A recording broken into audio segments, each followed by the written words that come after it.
Stop the bus. Stop the bus. Hey y'all. Welcome back for another episode of Love After Lockup. This episode was good because it was just so much going on in this episode. Oh my gosh. So we are going to start off with Courtney and Josh this week. We do not have Rachel and Doug this week, which is fine with me. But we are going to start off with Courtney and Josh. Now, when we get back to Courtney and Josh, she basically lets us know that Josh is getting on her nerves. He is not doing anything but sitting around playing the game, which I don't know what she expects because they are on quarantine, first of all. And second of all, he only been out of jail for 14 days. And they're just like kind of spending their quality time together. So I don't really know how much she expects him to be doing within those first 14 days. But he is just getting on her nerves. He's laying around, in her words. He's not doing anything. And all he wants to do is just play the game. And according to her, he had enough time when he was in jail to just play the game, sit around and not do anything. And he needs to be focusing on her. He needs to be getting it in with her whenever she wants to get it in. It's not going down enough. And he's rejecting her. She's trying to like initiate activity with him, and he is just not. He just doesn't want to. He's telling her no, or he's too tired, or whatever. Tired from what? I don't know. Maybe he felt like he's had enough, and he's ready to go to his cousin's house, which is where he's going to actually, the address he's going to be paroled to, because remember, she's on probation as well, so they're not going to actually let him live with her. And she's just irritated. She's on her way out the door, and she's going to meet her friend Audra at the bridal shop to try on wedding dresses. And that's when she lets her friend Audra know that he flushed his ring down the toilet when they got mad at each other when he was still in jail. She says that he did it like a week or two before he got released, but honestly, I think he traded that ring in for something else. So Courtney is about to be in for a rude awakening because I don't think she really knows all the ins and outs as far as dealing with Josh. But at this point, as far as we know, she's frustrated, but obviously she's not frustrated enough to be in there trying on wedding dresses. So we'll see what happens with that, because on the previews, they actually showed her getting upset with him, and she's already throwing it in his face that she gave up so much for him, gave up her job, and he's just like, cool, you want a cookie? Like, if she's upset, she slams the door. But that's in the preview for next week, so we don't really know exactly what's going on with that. So we'll be able to see more from them in the weeks to come. Now we're going to move on to Anissa and Jeff. Now Jeff is finally getting released from the halfway house, and Anissa is so excited. She just does not know what to do. Now, according to her, she's waited 6 years, even though they've been dating for over 10 years. I thought it was 11, but I guess over 10 years is just the same. And she finally is able to pick him up, and while they're in the car, you know, she's like, okay, so we need to start planning this wedding because I'm ready to get married. It's 2 months away. I have the flowers picked out. I'm going to have these types of purple flowers, and these flowers are going to be plum. And she's just letting him know all the wedding plans, but he lets us know, which I feel like we already knew, that he is not ready to plan nor get married to Anissa, but he still goes to her house nonetheless. Now, when they get there, she's like, you know, welcome to the house. We have a nice little sit down porch. And he's just kind of walking around exploring everything. And he's just like, let me see what's going on in this refrigerator. He opened the refrigerator. He's like, dang, is all of this mine? Mind you, it's not like the refrigerator is filled up with food, but she has some stuff in there, some meat, some bottled water, little pizza box, little stuff here and there. It looks like she kind of just went grocery shopping just to have some initial food that they can eat and stuff like that for when he first gets there. And she lets him know, like, look, I've been waiting for a long time to get you in my bedroom, over 10 years, 11 years or whatever. So I'm gonna need you to come on back here so that we can do what I've been waiting to do. Now, once they get back there, he basically lets us know that it's only been 37 months with him since he's been with the woman. Mind you, they've been talking slash dating for over 10 years. And he's basically like, what Anissa don't know won't hurt her. And she's just excited. Like, she gets him there. They're in the bedroom. They do whatever, everything that she wants to do. And he's like, look, I can tell that she's really open sexually. And he's telling her, like, girl, you wore me out. I am tired. So they're in the back. They go to another scene where they're in the backyard. And he's talking to Jeff. And come to find out, Jeff was locked up too. And that mugshot that they showed of Jeff has done a lot of work with himself. He was like on the heavy set side when he was in jail, because they showed his mugshot, and he was like a pretty big guy. So when they showed him again, I'm like, wow, like Jeff has really lost a lot of weight. I don't know if it's from exercise and dieting or whatever, just being out and just moving around or what have you, but Jeff lost a lot of weight, okay? And we also find out that Jeff lives on the same property as Anissa. Also in this scene, we find out pretty much not what everybody has really been expecting, but this story is so close to Tony and Angela, it's just like, I feel like we expected it. Jeff is actually talking to this other lady. I believe her name is Caroline. Correct me if I'm wrong, but her name's Caroline. And he's been on and off with her. Now, I think the last 2 times that he was released, he was actually released, but he just stood Anissa up and went off with this other woman. And she doesn't know about it. And mind you, he's texting her while he's sitting in Anissa's backyard. So I might have to watch it again. But I feel like I remember Jeff saying, you know, if you don't tell her, I'm going to tell her, because Anissa is Jeff's friend. Like, that's her true friend in Jeff's mind. And I feel like Anissa's, because they both basically claim, like, look, this is my close friend. And he's looking out for his friends. So he don't want to see Jeff play Anissa talking to this other lady, because the producers did ask him, like, who are you texting? And he's like, oh, my friend, this woman named Caroline. So we'll see what happens with that, because I feel like Anissa is going to be upset when she finds out what Jeff has been doing. Even though we're not as upset, but I feel like when he was taking her money and going off and doing this and that, I thought that maybe it was because he was still like using drugs or whatever. But maybe that's not the case. Maybe he's been spending time and spending it with this other woman, Caroline, who hopefully we'll get to meet during, you know, later in the season if they allow us to. But I already knew Jeff was gonna come with some type of mess that Anissa was gonna have to deal with. I didn't know what it was, but I wasn't 100% sure that it was just going to be another woman that he had been talking to, even though he had been released 2 other times. So he basically let everybody know before, when he had been released previously, that he wasn't taking Anissa serious. He was just using her for her money and using her money on drugs. So Jeff is trifling like we all knew he was going to be. Surprise, surprise. Oh goodness. So we'll see what goes on with Jeff and Anissa later on in the season. We are going to move to Brittany and Ray, since we again did not get Rachel and Doug this episode, which is a-okay with me. So we pick up where we left off with Brittany she's in the parking lot of the halfway house, and she's there to pick him up so that she can get him back to her house, because that's all she's waiting on. And when she pulls into the parking lot, so does Grandma Susie, Ray's grandmother. And she walks over and she's like, hey, I wasn't expecting you. She, you know, she gives her a hug. She's not rude about the situation, but she's just kind of curious, like, hey, what are you doing here? Was he expecting you? And Grandma Susie was like, no, he wasn't expecting me. I don't need a reason, nor do I owe you any explanation about why I'm here to see my grandchild get released from the halfway house. I want to see him off.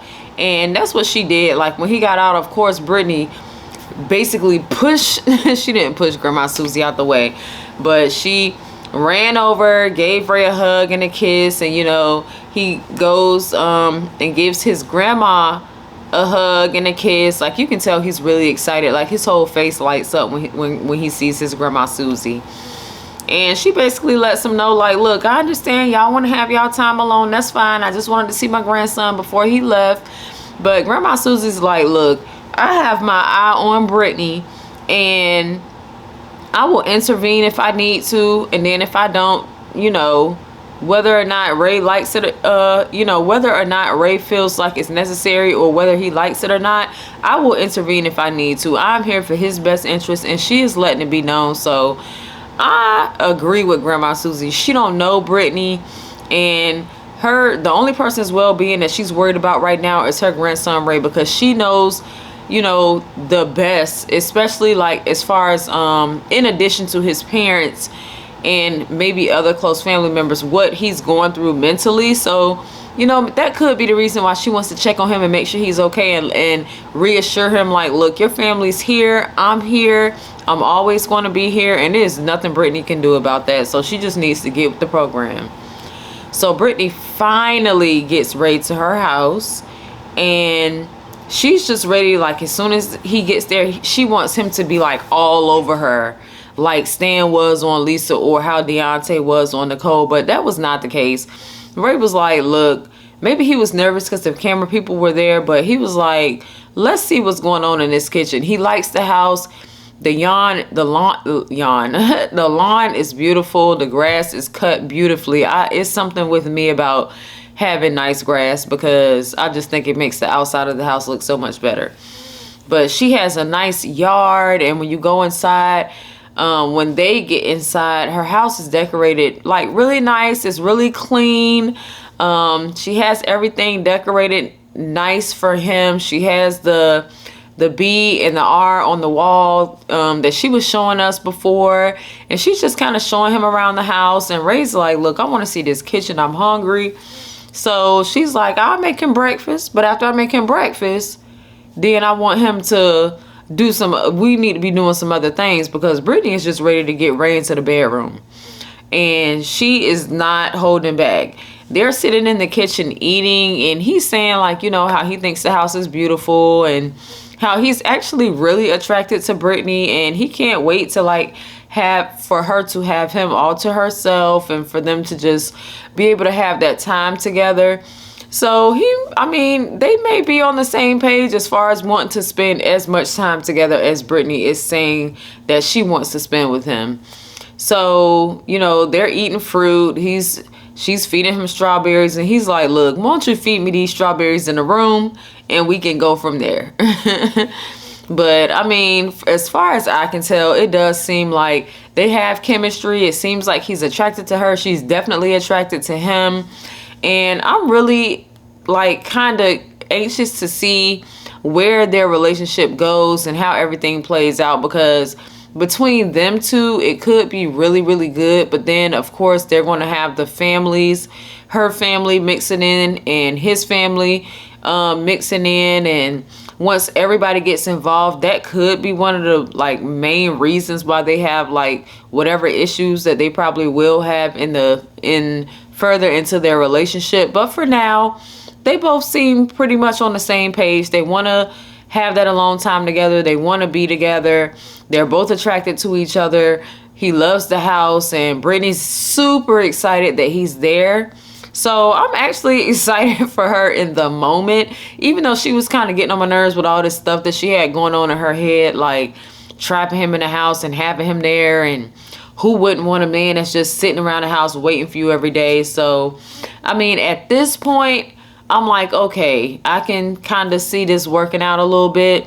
But I just we just need to see more. I need to see more of what's going on in Ray's mind, because I have not heard them personally talk about any wedding plans or anything more than them just spending time together and getting to know each other and getting into the bedroom, because for real, that's really their main focus as of right now, since they're just starting to live together.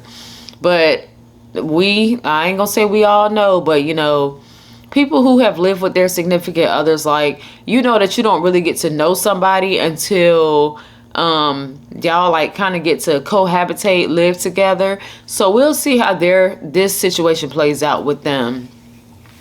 So Daonte and Nicole. Stop the bus. So we get to the scene with Daonte and Nicole, and she has on this really cute black top with this white skirt, and they're getting prepared. Well, they're trying to prepare a dinner for her to meet his mom. And they're just kind of in the kitchen cooking together. The mood and the vibe that she's giving him is kind of off. Now she brings up the fact like, oh shoot, I forgot it was Tia's birthday, I need to call her. So she kind of steps away into his room to call Tia, and she is in there talking so much trash. She is just like, oh yeah, I forgot to call you and tell you happy birthday.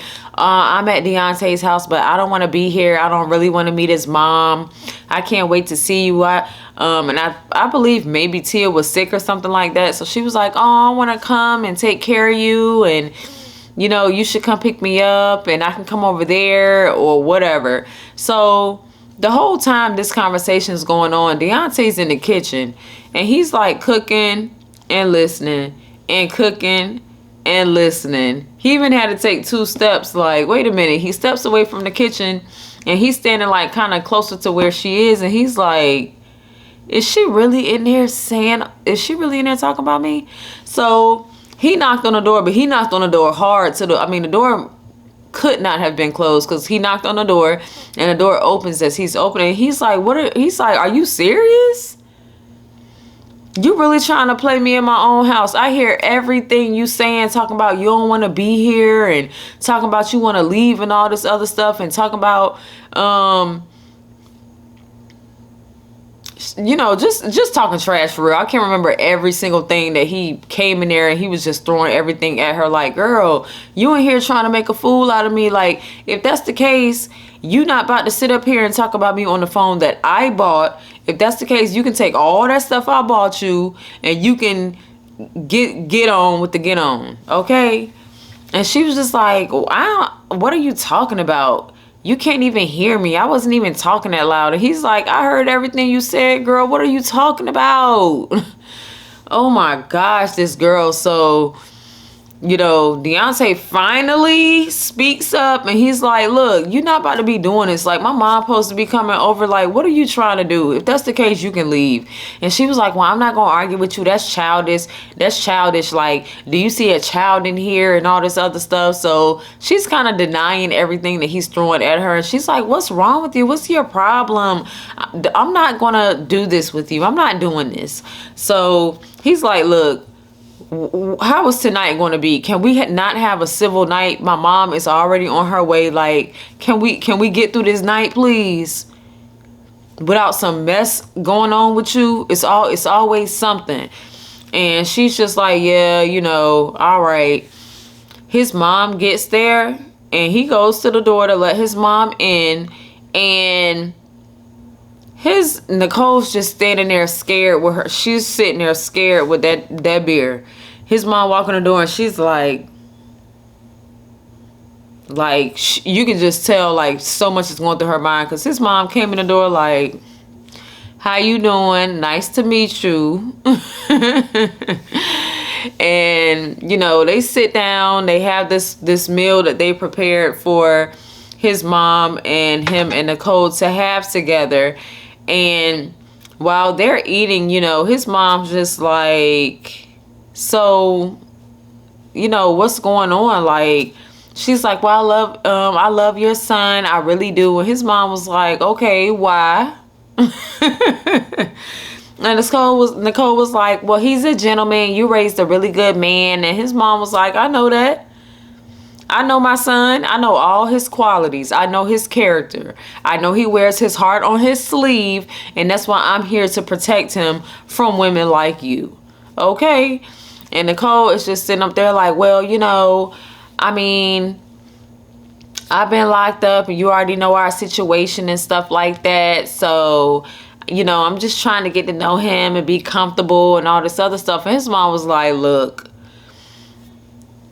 you're not about to sit up here and pretend like you got all these hang-ups about my son. You talking about you a woman, you ain't been locked up for 4 years, ain't been with a man in 4 years, your man, even though he said they've been talking a year and a half, so she had it mixed up a little bit. But she was like, I mean, what woman wouldn't want to get out and be with her man? It's not that you not it's not that you don't want to be intimate, it's that you don't want to be intimate with my son. And I already know what that's about. And Daonte was like, wait a minute. He was like, Ma, I love you. And I understand you want to protect me, but I'm a grown man. And this is who I chose to be with. So you going to have to get with the program. And if you cannot accept her, then you can't accept me. And at first I was looking like, boy, who are you talking to? You are talking to your mama.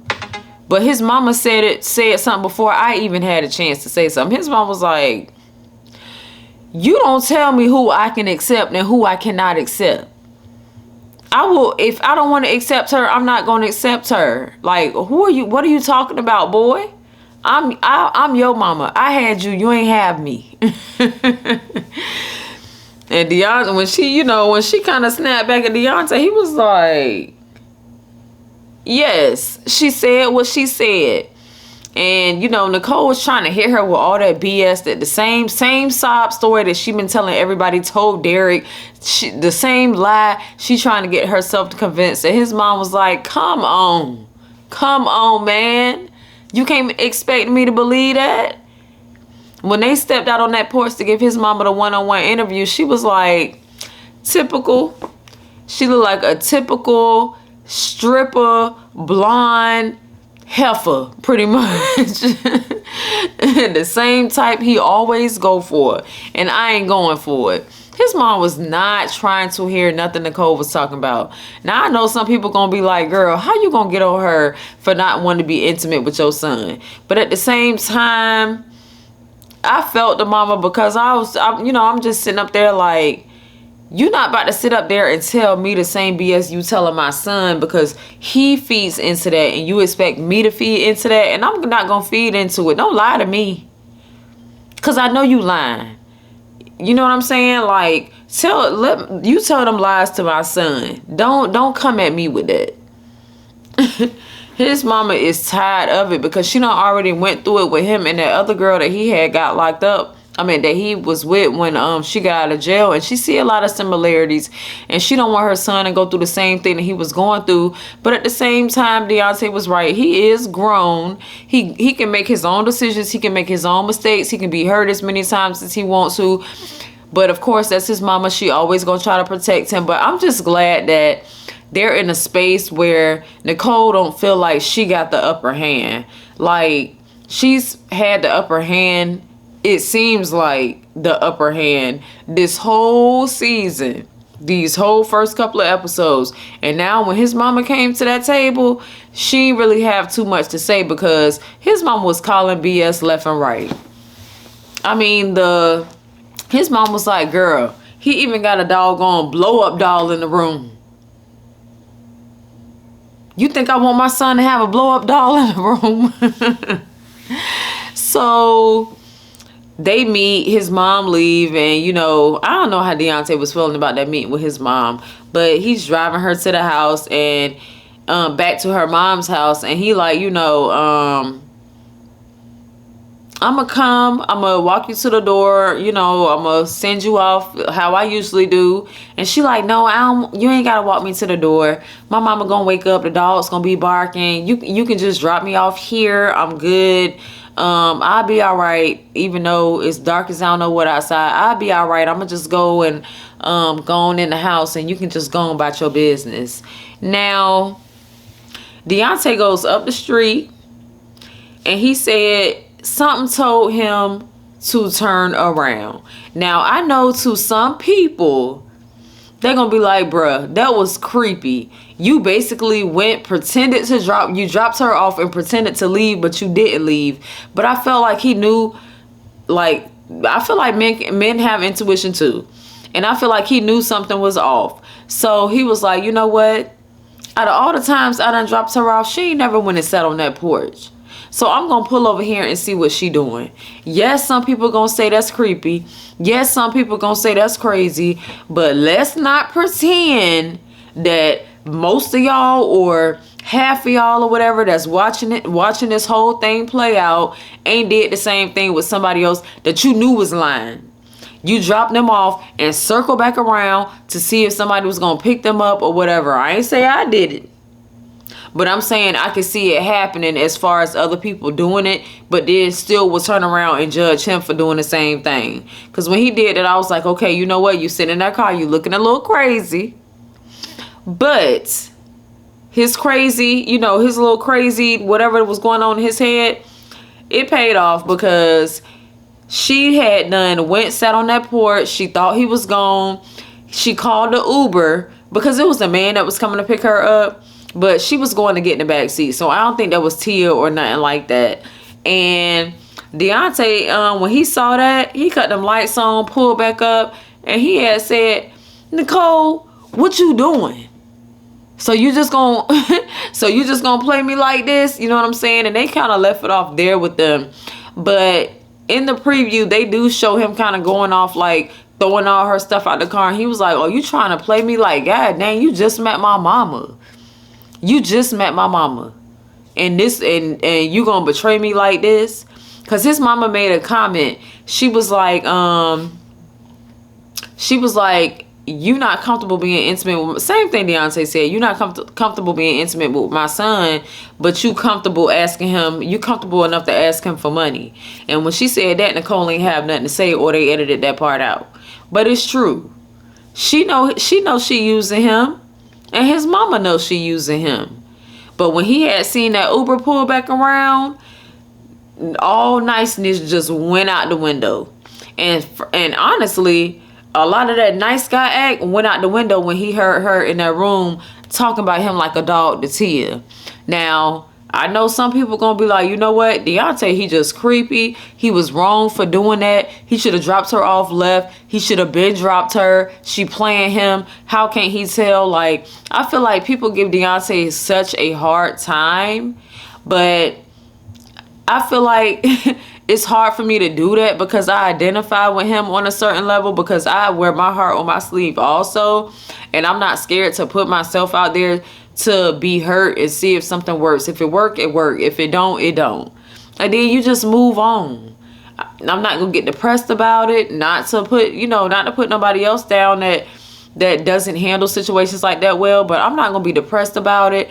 I'm not gonna sit up there and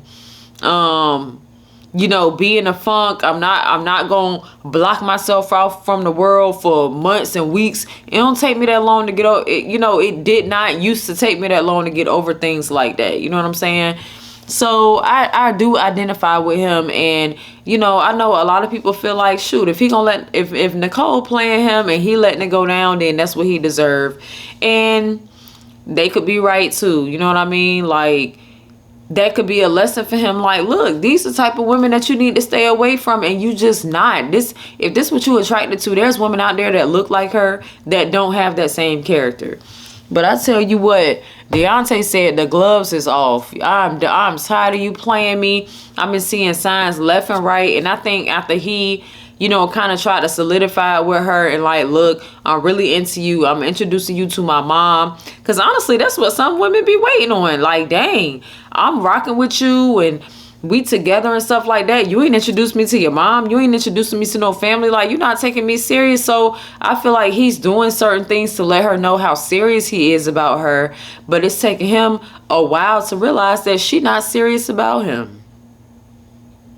So that was that episode of Love After Lockup. I always feel like I be going in for so long with Daonte and Nicole, because Nicole just be doing she just is so blatantly uninterested in him that it just, I don't know. But then again, we're watching it. We're like watching them from the outside looking in. We're not actually there in the day-to-day, moment-to-moment things that are going on. We don't know what she's telling him on the phone or stuff like that, because if she keeping them around so that he can pay for stuff. She's not just gonna keep being rude. She's mixing it in with a little bit of telling him what he want to hear and making him feel like he gonna get what he want out of her. So I mean, I'm ready to see Daonte go off, because I am so tired of him just seeming like he's taking everything. But you know what? I feel like that is a classic case of taking somebody's kindness for weakness. You think just because he got a kind heart that he a weak individual, and that's not always true. So y'all tell me what y'all think about it. Please let me know in the comments. Like this video if you like this review. Share this video with friends. Subscribe to my little channel, so that whenever I make a video, you'll know I made a video.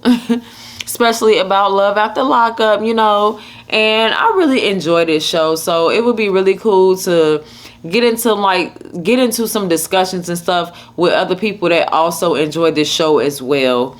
So y'all have a good night. I enjoyed this episode. I give this episode a thumbs up. I feel like at this point, Daonte and Nicole are my favorite couple on this show, and Courtney and Josh are my least favorite couple on the show, and everybody else is kind of just like in the middle, because I feel like I still don't have a really good understanding of what's going on in the other people's relationship, because we're watching everything unfold little by little. So let me know who your favorite couple is on the show. Let me know your least favorite couple on the show. Let me know. Oh my gosh, did I completely just skip over Stan and Lisa? Oh, did I? Okay, I talked about, yes, I skipped over Stan and Lisa. So Stan and Lisa, I'm tripping. Stan and Lisa pick up where they left off, leaving the restaurant. And, you know, Stan's still apologizing. He's like, look, I'm sorry. I just want to get back to the house. I just want to cuddle. I just want to love on you or whatever. And she's just like, come on. So while they're in the car, Lisa is like, you remember you said you was going to give me $5,000 to buy a car. And what do you think I should do? I feel like I need my own house, maybe a 1-bedroom apartment. Like, do you feel like we can work that out? And Stan was like, first of all, you don't have a license. He said, but you know what? If you want it that bad, I'll give you the $5,000 and you can go on and get yourself locked back up. Because he's just like, you saw how easy it was for me to get pulled over. He runs to stop a red light because he ran through a yellow light, but it ended up turning red, and he ends up getting pulled over. And Lisa starts to panic because she's like, whenever I see red and blue lights, like, it just makes me just like feel like I have PTSD. And she's like, you know, during the course of all of this, like, the police walked up to the car and he was like, hey, how you doing or whatever. And Stan was just like, what did I do? He was over it as soon as the officer walked over to the car. And I feel like she got mad because Stan said he had only had one ticket in his life. And she was like, oh, your little perfect driving record. And I'm like, if he only had one ticket in 65 years, like, girl, that is a good driving record. So yes, he should have got off with a warning. If you're not getting into no daggone accidents and you only had one ticket in 65 years of driving, I wish, okay? So Stan maybe he had a little right to be a little annoyed because he told her, like, look, I do what I'm supposed to do in life. I only been pulled over one time. I've only had one ticket. And because of that, they gave me a warning and let me go. And you know what I'm saying? And he's pretty much like, oh, well, I guess I said too much. Like, how could that be a problem? And I feel like she's like trying to start an argument with him because she's irritated because she sees that he has a different life than she does. Or if that would be me, if they run my ID, then they're going to search this car. They're going to have 3-4 police officers out here, and they not going to let it go. They're going to give me a really hard time. I got all these felonies. Like, girl, yes, you have a bad record, but that does not mean that you do not have the power to change how the rest of your life goes. You don't have to keep living that life just because that's what you used to. I know it's going to be hard to break yourself out of those habits, but you do not have to look forward to being harassed by the police all the time. That may be your reality, but that can change. if you're putting yourself in a different position and making better decisions, which you are not trying to do because you're asking for $5,000 to get a car and you don't have your license. Your priority should be getting your license and doing things right so that you can have a different outcome for the rest of your life. So you can go pick up your son if you need to pick him up without having to worry about getting pulled over. Not like, it's like you're not thinking about the consequences of things before you do them. So they get to the house and Stan's like, look, I just want to get in here. I just want to cuddle. I just want to have some private time with you. We didn't get to do anything the first night you were here. And Lisa's like, see, there you go again. You ain't even had no drink. And there's the old Stan again. Here you go again with the BS. And Stan was like, what are you talking about? I didn't do anything. And she was like, you know what? You're a, you know, she cussing him out and putting her hands in his face. And Stan was like, first of all, don't put your hand up. Don't put your hand up. You need to calm down and you need to exit left. Now, it seemed like that argument just came from left field because I'm like, what are they even arguing about? She was upset that he wanted to go in the house and like love on her. And I guess he's upset because he's like, look, I done did all this stuff for you. And all I'm asking you to do is for us to just chill and have a good time. Have our little private time that I've been trying to get ever since you got out of jail. And you're not trying to give me no private time.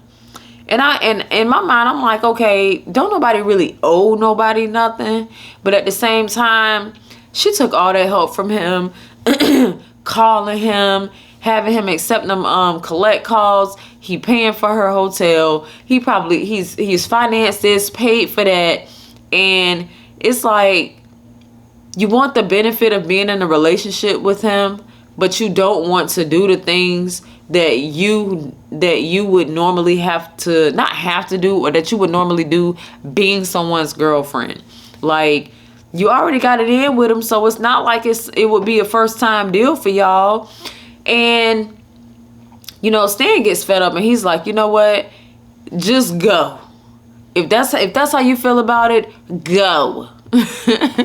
And she was just like, you know what? See, there you go again. Let me go ahead and get out of here because the way he acting like I'm about to hit him, even though I thought about it, just because I put my hand up. And then on top of that, there he go again. Stan got mad and went and grabbed her stuff, threw it outside, slammed the door. And she said something to him. And he was like, well, you know what? At least I have a car. And I feel like people come down hard on Stan because when Lisa start acting crazy, Stan says whatever he want to say to her. She say whatever she want to say out his mouth to him, and he says whatever he want to say out his mouth to her. And I feel like people kind of come down on Stan like, oh, that's so messed up. You treating her like trash. But I feel, or talking to her like a dog and all this other stuff. But I feel like in some way, people want Daonte to be acting like Stan because Deonte's taking too much from Nicole and he's not so quick to get upset and write her off like Stan does Lisa. And I feel like people was almost expecting or wanting Stan to act like Daonte and be like overly nice and buying her stuff and showering her with all these gifts and doing all this and that just to not get any results in the end. So I almost feel like people come down on Stan for being too outspoken, but they come down on Daonte for not being outspoken enough. So it's like, people gonna be mad either way, no matter how you handle a situation. And these women are out here acting crazy. Nicole is using Daonte, and Lisa just seems like she is just all over the place. Maybe she not attracted to Stan. Maybe she was messing with him initially before she went to jail because she felt like that was the easy way to get things from him. And now she's realizing that he's expecting her to want to be in a relationship with him. And that might not be what Lisa wants, but she's just not blatantly, you know, talking to somebody else like Nicole is or what have you. But I do not know, like Stan and Lisa, they are so, they almost make me feel like the couple that argue and then they get back together. They argue and they fuss and fight, then they get back together. They argue, fuss and fight and scream, then they get back together. So I feel like Stan and Lisa are going to end up making up once again, getting back together. And she's like, because she's looking at Stan like, look, this is just you, drunk or sober. And I feel like she should kind of recognize that Stan gonna say what he want to say when he want to say it. Okay? And I feel like Daonte's now getting to that point because he's noticing that she's not as into him. But Stan, it don't take as much for him to get to that point, because as soon as Lisa gives him any sort of indication that she is not on board with what he is trying to do, or any kind of affection or physical attention that he's trying to show her, Stan just be like, look, I'm done. He don't put up with it for too long. Stan be like, I'm done. So I feel like it's like whatever they do, it just don't make no difference, because they trying to force a situation that's just not working. So y'all let me know how y'all feel about it. How do y'all feel about the situation with Stan and Lisa? Do y'all feel like Stan was wrong?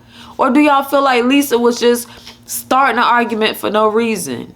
Or do you feel like Daonte was being creepy and that he was wrong for riding up that street and sitting in the car and waiting to see what Nicole was going to do, instead of just having sense enough to know that she won't be honest? Like, what do y'all think? Let me know. Let's discuss this. Let's talk about it.